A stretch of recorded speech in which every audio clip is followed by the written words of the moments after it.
मित्रहो, आगामी शैक्षणिक वर्ष 2025-26 पासून राज्यातील शाळांमध्ये केंद्रीय माध्यमिक शिक्षण मंडळाचा अभ्यासक्रम म्हणजेच CBSE पॅटर्न लागू करण्यात येणार आहे।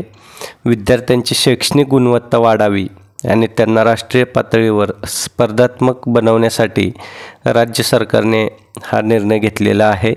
शालेय शिक्षण विभागाशी संलग्न सुकाणू समितीने राज्य अभ्यासक्रमाच्या नव्या आराखड्यास मान्यता दिलेली आहे।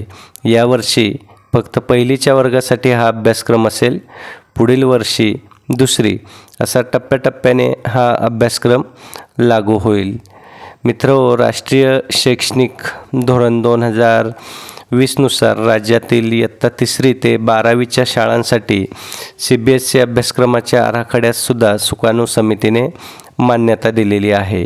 या अंतर्गत पाठ्यपुस्तके मराठी भाषेत उपलब्ध करून दिली जाणार आहेत। राष्ट्रीय शिक्षण धोरण 2020च्या प्रभावी अंमलबजावणीसाठी स्थापन करण्यात आलेल्या सुकाणू समितीची बैठक महाराष्ट्र प्राथमिक शिक्षण परिषद मुंबई येथे पार पडली।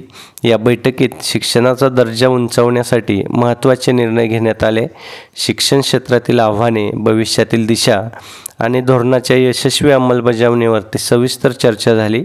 शिक्षण तज्ज्ञ, प्रशासकीय अधिकारी आणि शिक्षण क्षेत्रातील मान्यवरांनी या प्रक्रियेत मोलाचे योगदान दिलेले असून ही बैठक आपल्या राज्यातील शालेय शिक्षणाला समृद्ध करण्यासाठी एक महत्त्वाचं पाऊल ठरेल आणि आपल्या राष्ट्रीय शिक्षण धोरणांच्या उद्दिष्टांना गती देणारी असेल अशी अपेक्षा आपण बाळगूयात।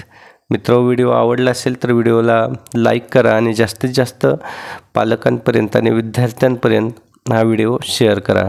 धन्यवाद।